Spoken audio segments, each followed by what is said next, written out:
So we thank God. We thank Jesus, because we were praying to him all along.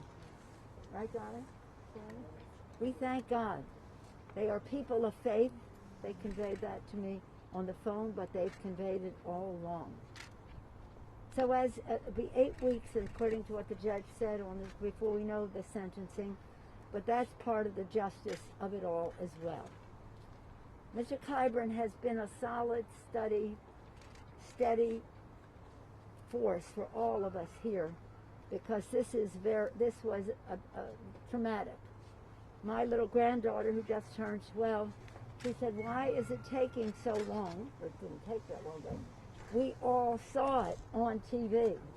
We saw it happen, and thank God the jury validated what we saw. So again, thank you, George Floyd, for sacrificing your life for justice, for being there to call out to your mom. How heartbreaking was that? Call out for your mom. I can't breathe. But because of you, and because of thousands, millions of people around the world who came out for justice, your name will always be synonymous with justice. And now we have to make sure justice prevails in the sentencing. But that's its own procedure.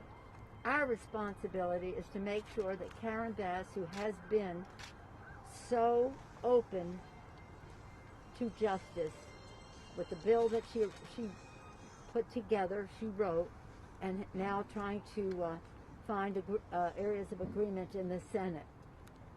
Because unless we can change the law, this will be an episode.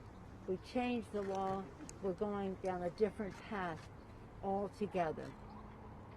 So thank you, Madam Chair Beatty, for your great leadership in all of this, for being a steady voice, to keeping some of us who just were calling constantly, did you hear anything or whatever, in a place where we could follow the lead of the family. Grace, dignity, prayerfulness, but having a rage for justice, which is what we all have. With that, I yield back to the distinguished chair of the Congressional Black Caucus. And let's hear it for the Congressional Black Caucus. That's an applause line. Thank you. Thank you again, Madam Speaker. Let me close out by saying, Joyce, I've got to go to the floor on our suspensions. I've got to make a motion. The Speaker spoke to me. Let me just say, as I was getting ready to say, our Majority Leader, Steny Hoyer, has also joined us, and that he was running the floor. Let me end with this.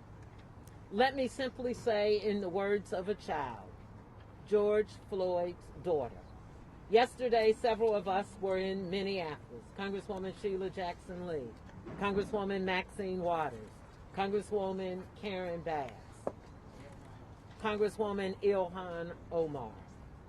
And as we sat with the family, and as I went up to that child, and I said thank you to her, and I shared her words back with her, I said, in your words, your daddy will change the world.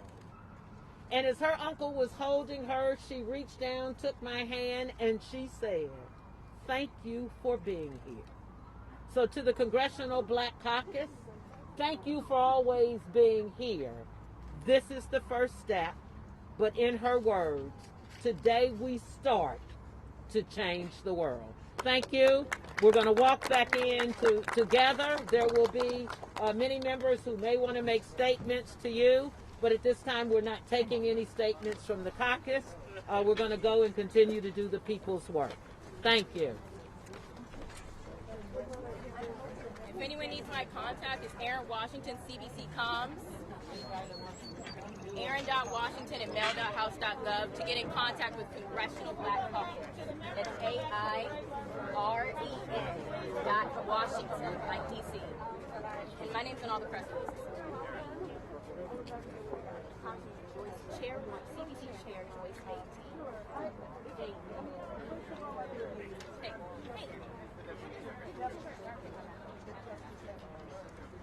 And so it just marks the We text all the time. Thanks